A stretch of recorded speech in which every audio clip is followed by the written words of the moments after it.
This is a question I get asked a lot. Can white people experience racism in America? First, let's understand the word racism. It ends with ism, much like capitalism, the same ism. Communism, the same ism. Socialism, the same ism. So what does that ism mean? Ism means a system put in place by those in power centered around a specific set of ideas. For example, capitalism, a system put in place by those in power centered around capitalist ideas.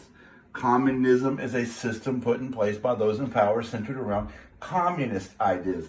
Socialism is a system put in place by those in power centered around socialist ideas. So what is racism?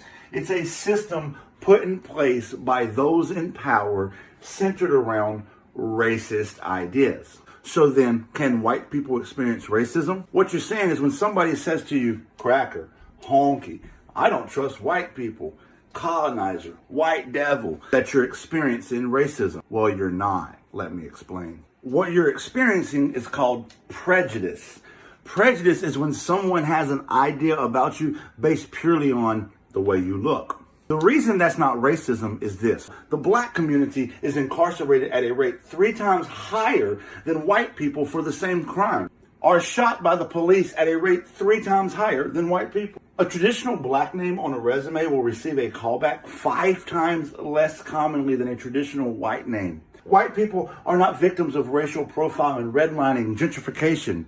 You see, the system targeting marginalized communities is racism. So even though a white person may experience prejudice, they'll never have to worry about being targeted by the entire system. And that's what racism is. And racism is much worse than prejudice. I hope that clears it up.